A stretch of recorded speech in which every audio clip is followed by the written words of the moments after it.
Bonjour Olivier Cadic, vous êtes sénateur UDI des Français de l'étranger. Et bonjour Dominique Potier, vous êtes député PS de Meurthe-et-Moselle.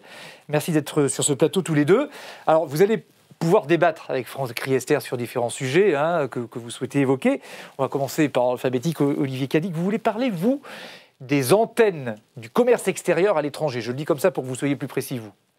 Oui, je voudrais tout d'abord saluer le ministre. C'est la première fois que j'ai l'opportunité de lui parler et depuis quelques mois, il est sur ce dossier qui est compliqué, de commerce extérieur de la France. Et tout le monde me dit que vous le faites avec ardeur. Donc je voudrais vous passer ce message et le saluer. Ça commence plutôt bien. Voilà. Merci, monsieur le sénateur. Je voudrais vous parler de la balance commerciale hors énergie de la France. En 2007, on parlait du président Sarkozy. Quand il est arrivé en 2007, elle était équilibrée.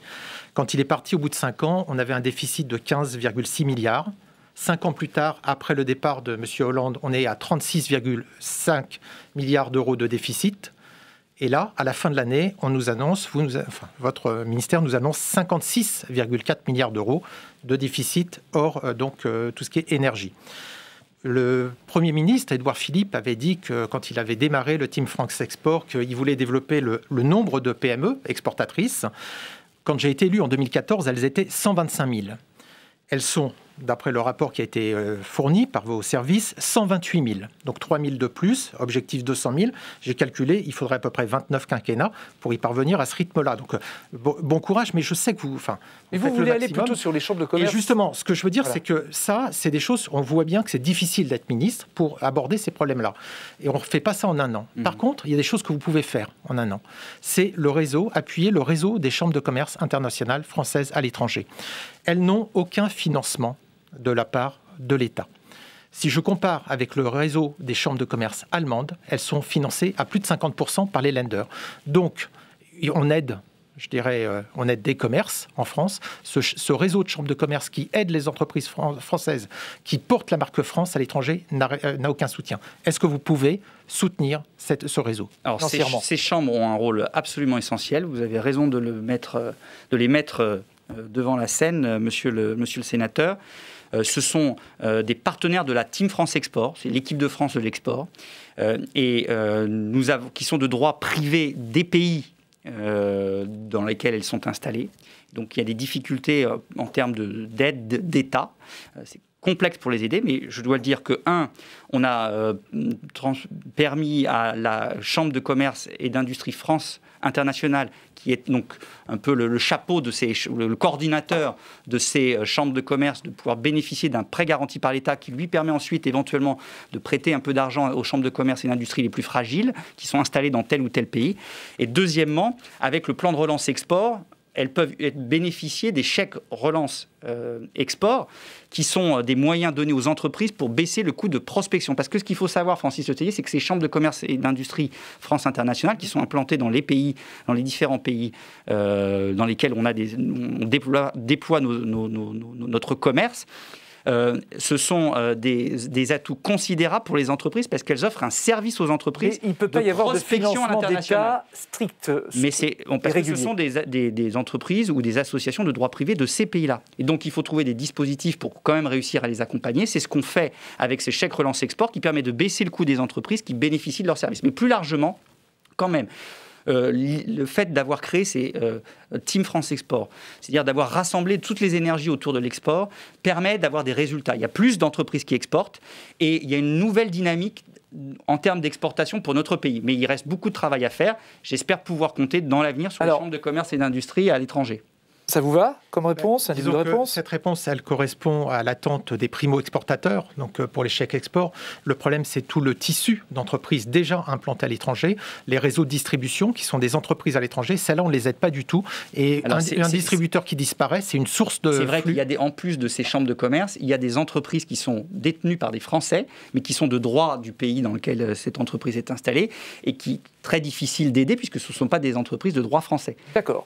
Alors, on va parler d'autre chose, Dominique Potier. On va parler avec vous d'environnement. Oui, on est à la veille, monsieur le ministre, de l'examen de la loi climat et résilience. Et je voulais vous interpeller sur le commerce dans l'après-Covid. dans ce monde d'après. On a des utopies qui ont mal traversé l'hiver, mais il y a quand même une certitude, c'est notre extrême fragilité de l'écosystème terrestre, de la question de notre interdépendance, de notre solidarité. Est-ce qu'on peut continuer à penser le commerce comme avant ? Il y avait une idée à laquelle la France s'était opposée fermement, c'est celle du Mercosur. Et puis, on sent que ça tergiverse. Actuellement, la France dit non en l'état. Vous dites non en l'état, j'ai lu dans la presse agricole. Et le ministre l'a redit tout de suite. Et ce non en l'état, il mérite d'être clarifié sur le plan juridique et pas seulement dans les déclarations politiques. C'est une question qui se pose à Bruxelles en ces termes. Nous sommes dans un accord mixte qui suppose donc une unanimité des États membres, une majorité du Parlement. La France a donc un droit de veto aujourd'hui. La question que je vous pose, elle est très simple, c'est au nom de notre intérêt général, du bien commun, du climat, dont on va reparler, qu'on va inscrire dans la Constitution, au nom de tous les débats sur l'équilibre du revenu de nos éleveurs, la dignité des éleveurs, même dans les pays d'Amérique du Sud concernés. Est-ce que vous pensez aujourd'hui que clairement le veto de la France doit être brandi sans tergiverser et de façon très claire? Vous savez qu'il y a des alternatives. On peut demander un principe interprétatif. Certains imaginent un splitting qui permet de scinder l'accord commercial avec d'autres données. Autant de façons de contourner ce principe d'accord mixte. Nous avons aujourd'hui le pouvoir de dire non. Est-ce que c'est la volonté de la France? Est-ce que vous allez l'exprimer? Mais, monsieur le député, si vous m'avez lu ce week-end, vous avez vu quelle était la position que j'ai exprimée, très claire. On ne votera pas un texte qui viendrait tel qu'il est aujourd'hui présenté. Ça ne peut pas être plus clair. Vous l'avez redit. Je l'ai dit tout à l'heure. Mais Dominique Potier vous parle de veto. Oui, c'est pareil. Ah, c'est pas tout à fait pareil. Non, c'est le fait de dire très clairement qu'on ne vote pas un texte, à partir du moment où ça doit rester un texte mixte.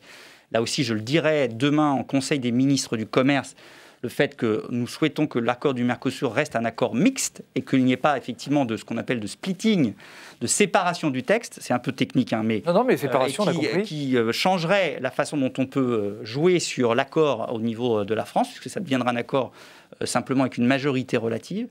Et donc, on veut que ça reste un accord mixte. Si le texte arrive dans l'État, on voterait contre, donc ça bloquerait le texte. Et d'autre part, on ne se contentera pas d'une simple déclaration politique en parallèle de l'accord. On veut des garanties très claires, objectivables, avec des moyens de les vérifier. Oui. Que ce soit sur la question que j'ai dit tout à l'heure, sur la déforestation, sur la question des normes sanitaires et phytosanitaires et sur la question du respect de l'accord de Paris, ça va prendre du temps. Et puisque vous l'avez déjà dit, parce que Dominique Potier, il voulait aller plus loin sur l'environnement. Il voulait dire, en fait, est-ce qu'il ne faut pas imposer l'environnement dans les critères? C'est ça? Non. Et alors, est-ce qu'on peut se contenter sur ces sujets de simples déclarations? Vous connaissez les données, en 6 ans, l'accord du Mercosur aujourd'hui... On va pas revenir sur le Mercosur, on va élargir. Monsieur le député, on peut élargir. C'est 25% de déforestation en plus. Oui, mais on est d'accord là-dessus, donc on ne veut pas de ça. Donc on ne peut pas vous dire... Est-ce qu'il suffit d'une déclaration du Brésil pour non, justement, non. Et non, je l'ai dit, je le répète, et je vous le dis là. Et je le dirai demain à nouveau. Et oui, donc on ne va pas redire. Simplement, Dominique Potier voulait aller aussi sur... Est-ce qu'il faut imposer des normes d'environnement dans les traités commerciaux, par exemple? Est-ce que, pour les aides publiques aux entreprises étrangères, il faut imposer des normes environnementales? Oui, tout à fait. Donc c'est pour ça que vous savez qu'on est en pleine revue de la politique commerciale européenne. C'est notamment l'ordre du jour demain du Conseil des ministres du Commerce. Et donc on va parler de ça. La Commission a fait des propositions la semaine dernière sur justement cette vision de cette révision de la politique commerciale. Et la partie, à la demande de la France notamment, et des Pays-Bas qui ont fait un non-papier au printemps 2020, la politique commerciale va prendre beaucoup plus en compte les éléments de développement durable qu'elle ne prenait précédemment. Que ce soit d'ailleurs sur les questions sociales ou les questions environnementales. Alors, Dominique Potier, à commencer par la mise en œuvre qu'on souhaite très rapide d'un instrument européen qui permettent de lutter contre ce qu'on appelle la déforestation importée.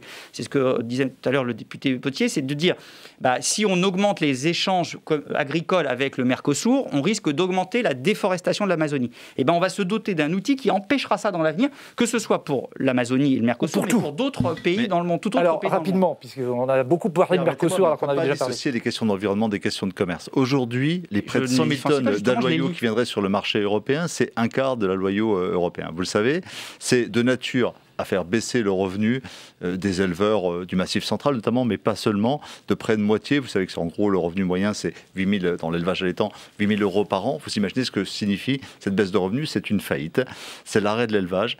Et il y a une Amazonie qui compte pour l'avenir de la planète. Et puis, il y a les 5 millions de prairies permanentes françaises dont on n'a pas trouvé de meilleure solution que de les faire pâturer et produire de la bonne viande qu'on voudrait dans nos assiettes demain. En tout cas, c'est par nature même ce type de commerce transatlantique autour du lait, autour de la viande, qui n'est plus aujourd'hui dans la modernité. Alors attendez, parce que là, c'est encore autre chose. Là, c'est encore autre chose. C'est de se dire, est-ce qu'on est contre totalement des échanges d'une façon transatlantique? Moi, ma réponse, elle est clairement, on doit continuer d'avoir des échanges transatlantiques. Est-ce que ça a du sens? Concernant les bovins, est-ce que ça a du sens? Écoutez, en tout cas, moi je pense que, vous savez, demander aux éleveurs du Massif central, ils sont aussi heureux de pouvoir avoir des débouchés pour leur viande à l'extérieur de la France ou à l'extérieur de l'Europe. Alors attendez. Donc non, mais si, c'est important. Parce oui, mais bien sûr, mais Olivier Cadic, il voudrait dire un mot là-dessus. Et technique qui est de dire, est-ce que oui ou non, on est favorable aux échanges internationaux, y compris d'un point de vue agricole. Est-ce que, Olivier Cadic, pas au prix de la déforestation, pas au prix de mettre nos agriculteurs dans une situation d'inéquité par rapport aux producteurs, par exemple du Mercosur. C'est pour ça qu'on réclame avec Julien de Normandie qu'il y ait des clauses miroirs qui vont plus loin que simplement le respect des normes sanitaires et phytosanitaires et qui permet de dire l'intérêt général du monde, et en tout cas de nos consommateurs, c'est d'avoir des produits qui sont produits de la même façon que nous, on exige à nos producteurs de le faire. D'accord. Olivier Cadic, quand vous entendez parler de normes environnementales, par exemple, sur les échanges extérieurs, ça vous va, ça doit être l'unanimité là-dessus? Disons que c'est un débat très intéressant. Je rappelle que le Brésil, c'est quand même le pays qui a la plus grande frontière terrestre avec la France. Hein. Donc c'est pas très loin, c'est tout proche de la France et qu'on a plein de choses. Non, terrestre. La plus grande frontière terrestre. Avec la Guyane. Voilà, c'est la France. Oui, non, j'entends bien. Donc, oui, non, mais c'est la réalité. L'île de Guyane. Non, mais si on pensait un petit peu différemment que tout vu de Paris, dans notre pays, on verrait que effectivement, on fonctionnerait peut-être d'une autre façon. Mais aujourd'hui, moi, quand j'entends tout ça, mais je vois par exemple, je reviens d'Afrique. J'étais encore le mois dernier. Face à nous, on a un concurrent. Alors lui, il n'hésite pas. Hein, le problème environnemental, il en est loin. Lui, c'est la Chine. Donc, c'est contrefaçon, médicaments, pièces automobiles, matériel électrique. Corruption. La question de travail forcé. Corruption, vous avez ajouté. Travail forcé. Corruption. Corruption. Absolument. Bien sûr. On est complètement d'accord. J'ai dit, si vous ne l'avez pas dit, je l'ai dit. Ouais. Mais bravo. Voilà, vous pouvez le dire à voix haute quand vous entendez. On le dise à voix haute. Corruption. Donc, on a des mines d'or chinoises qui ne sont pas déclarées dans certains pays. Donc, ils n'écartent absolument rien pour développer leur emprise en Afrique. Donc c'est pour ça que c'est bien, c'est intéressant d'avoir ces grands débats, ces grandes positions philosophiques, mais la réalité c'est qu'un entrepreneur français aujourd'hui qui travaille en Afrique, qui essaye de développer le commerce extérieur, parfois on lui clôt son compte en banque en France. On ne permet pas, avec nos banques françaises, de faire des transactions entre la France et l'Afrique. On a plein de problèmes comme ça. Est-ce que vous allez faire quelque chose sur cette question justement pour faciliter les transactions financières et aider nos entreprises qu'elles puissent simplement commercer? Bien sûr, c'est le travail qui est fait et d'une façon très compétitive et compétente par BPI France, par la Direction Générale du Trésor, par l'AFD quand il s'agit de projets de développement. Il y a peut-être ici ou là des problèmes encore rencontrés par des entreprises. Vraiment, faites-moi passer les éléments parce que je regarde tous les dossiers qui me sont remontés avec beaucoup d'attention. Nous avons voté avec Bruno Le Maire, nous avons fait en sorte avec Bruno Le Maire que soient prolongées des garanties pour les crédits export, pour les assurances crédits export, pour permettre que les entreprises puissent continuer d'exporter et d'avoir des garanties sur le paiement de leurs exportations. Et donc ça, on a prolongé les dispositifs qui avaient été mis en place pendant la crise Covid pour ce faire. Donc faites-moi passer les exemples que vous avez, parce que oui, nous souhaitons absolument continuer de financer les entreprises qui vont à l'exportation. Oui, Dominique Potier ? Je peux rebondir. Si je suis dubitatif sur le Mercosur, c'est qu'on a un article, c'est l'article... Mais vraiment, décidément, vous y tenez au Mercosur. Vous savez qu'on en a déjà parlé pendant un quart d'heure. Qui évoquait cette réciprocité-là. Et puis, il n'a jamais été appliqué. Aujourd'hui, nos éleveurs sont toujours concurrencés. Il y a une règle, c'est que l'IDRI, l'INRAE, le CIRAD, à peu près 10 instituts internationaux ont regardé comment on allait nourrir le monde en 2050. Si on prend un peu de hauteur et qu'on quitte les négociations à court terme. En 2050, il en aura besoin de toutes les terres et de tous les paysans du monde. Donc, chaque fois qu'un accord commercial détruit une agriculture quelque part sur la planète au nom des intérêts commerciaux, on prépare les famines de demain. Ça, je crois qu'on est tous convaincus. Attendez, vous ne pouvez pas dire que... Attendez, autant je vous suis sur le Mercosur en disant non, pas dans l'État, il faut des garanties bien plus importantes, mais vous ne pouvez pas dire à l'inverse en disant qu'on va casser les agriculteurs brésiliens en signant le Mercosur, parce que c'est à l'inverse. Eux, ils attendent que ça d'exporter du bœuf en déforestant... C'est pas forcément les mêmes paysans. Il y a aussi des sauf que Dominique Potier, s'il vous plaît, on va arrêter de parler du Mercosur. Vous vouliez rebondir sur la Chine et le commerce équitable. Je vais parler d'Afrique. En Afrique, on a un concurrent qui est terrible. D'ailleurs, Jean-Yves Le Drian l'a très bien théorisé au moment de la loi LOPSI. On a eu des débats là-dessus, la loi de solidarité internationale. Il a redit on a 2 modèles de développement qui s'affrontent aujourd'hui en Afrique. Alors, je crois qu'on ne peut pas tergiverser non plus, comme pour le Mercosur. En Afrique, il faut aligner des normes environnementales et sociales ambitieuses. On ne peut pas être complaisant par rapport à la Chine. Et il me semble que sur les questions de droits humains, vous savez que le devoir de vigilance est en passe de devenir une directive européenne. C'est un sujet que je vous ai déjà interrogé sur ce sujet. Oui. C'est un sujet qui vous tient à cœur. Oui. On va en faire une directive européenne dans les 6 mois, dans l'année qui vient. C'est une petite révolution. Le travail des enfants, les écocides pourront désormais faire l'objet de poursuites pour les multinationales qui les mettent en œuvre. C'est l'arme de la France.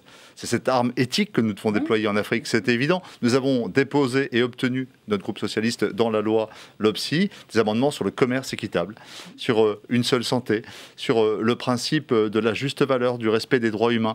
Et sur la question des Ouïghours, vous le savez bien, le devoir de vigilance sera l'arme qui, demain, nous permettra de charger dans l'ensemble de nos traités commerciaux cette avancée qui fera que l'Europe est d'abord une force éthique, économique et éthique, parce qu'elle ne peut pas être autre chose. Mais vous savez que c'est ce que pense la France, c'est ce que souhaite le président de la République. Vous avez eu d'ailleurs des bons échanges dans la loi récemment avec Jean-Yves Le Drian sur la loi sur le développement, et les choses ont été évoquées et vous avez contribué à faire avancer positivement la loi. Et d'ailleurs, vous êtes sur la loi sur la question de vigilance précurseur, puisqu'il y a une loi qui a été votée par le Parlement qui fait date en ce sens. C'est la position de la France au niveau européen. Il y a encore quelques collègues à convaincre au niveau européen. Et puis ensuite, il faut contraindre nos partenaires économiques et commerciaux à accepter des accords de cette façon-là. Et je crois vraiment qu'on va avoir un bel exemple là avec l'accord Union européenne-Chine pour s'assurer qu'entre les paroles et les actes, il n'y a pas de différence. Et croyez-moi, la France va mobiliser toute son énergie pour ce faire. Et moi, j'ai la conviction, comme vous, que tous les accords commerciaux de l'avenir devront prendre en compte beaucoup plus les questions de développement durable, les questions environnementales, les questions sociales et les questions de droits de l'homme. Qu'est-ce que vous voulez dire, Olivier Les Chinois ne respectent jamais donc leurs paroles. Les actes ne seront jamais conformes. Ils promettent tout ce que vous voulez. Et derrière, vous verrez que les actes n'y seront pas. Mais encore une fois, on est en train de discuter. Là, on va contraindre les autres à travailler de certaines façons. Oui. En attendant notre trou du commerce extérieur, on a un déficit du commerce extérieur qui n'arrête pas de se creuser. Alors, je ne sais pas quelles contraintes encore on va vouloir mettre sur les clients, mais les clients, eux, s'ils ont le choix, on voit ce qu'il faut. Il ne faut pas rejeter l'un contre... Je veux dire, il ne faut pas dire c'est soit le commerce international, le développement des exportations, soit le développement durable, l'environnement et les droits de l'homme. Sinon, monsieur le sénateur, je pense qu'on fait une erreur majeure. Je pense qu'il faut aller sur les deux en même temps. Mais on ne... Et en matière de développement commercial, à l'international, il y a 4 leviers, très rapidement. 1, c'est la compétitivité du pays. J'en ai parlé tout à l'heure. Il faut que notre pays soit plus compétitif pour que nos entreprises produisent des produits beaucoup plus compétitifs également sur les marchés. 2, il faut une vraie stratégie industrielle. La stratégie industrielle, on ne l'a pas eu suffisamment dans notre pays depuis longtemps. Et c'est ce que fait le président de la République avec notamment le plan de relance pour remuscler notre industrie. Si on n'a pas de produits à vendre, comment voulez-vous qu'on ait des scores à l'exportation ? 3e levier, c'est les outils de défense commerciaux au niveau européen. Et c'est au cœur de ce sur quoi on milite au niveau européen, se doter d'outils pour défendre mieux nos entreprises, pour lutter contre les pratiques déloyales, notamment de la Chine, mais pas seulement. Et 4e levier, c'est inciter davantage d'entreprises à aller à l'international. C'est tout le travail de la Team France Export, c'est tout le travail des chambres de commerce et d'industrie, c'est tout le travail que j'essaye de stimuler encore davantage avec des gens qui sont absolument motivés à défendre les couleurs de la France à l'international. Ça ne s'oppose pas, les deux choses, je ne les oppose pas, mais il y a une chose dont je me souviens, c'est que Thierry Breton a dit il faut qu'on arrête d'être naïf. C'est simplement ce que je voulais dire. Exactement, et c'est en matière européenne, il faut arrêter d'être naïf, je suis d'accord. exemple de non-naïveté et de réalisme en même temps d'idéal, qui réconcilie les deux, justement, qui ne les oppose pas. Saint-Gobain, Pont-à-Mousson, c'est notre région. On exporte dans le monde des produits de haute technologie dans la fonte ductile, dans le transport de l'eau. On a des concurrents redoutables sur place. Eh bien, il faut qu'il y ait de l'aide publique au développement. Il y a un conditionnement de la commande publique des pays partenaires sur des produits à haute valeur environnementale et sociale. Ça, c'est des choses qu'on peut faire dès maintenant. Il ne faut pas défendre le Made in Europe ou le Made in France. Il faut défendre ce qui est fait avec humanité, ce qui est fait dans le respect. Et bien sûr, mais il ne faut pas l'angler comme ça. Il faut le défendre sous le sens de la responsabilité. Parce qu'on a dans les entreprises les meilleurs au monde sur le bilan carbone, sur les droits sociaux. Il faut qu'on défende cette place dans nos partenariats internationaux. Qu'est-ce que vous dites à Dominique Potier là-dessus ? Mais il a totalement raison. D'ailleurs, regardez ce que a fait le président en créant le One Planet Summit, qui permet, sur la question de la biodiversité, d'aider notamment toute la zone sahélienne à se développer. La muraille verte. La muraille verte, pour se développer en développant économiquement et d'une façon durable ces zones-là. Je pense que c'est comme ça qu'il faut travailler. C'est de l'aide au développement, mais c'est de l'aide au développement qui permet à la fois de développer le commerce, mais de le développer durablement et en respectant et les hommes et la nature. Qu'est-ce qu'on parle anglais sur ce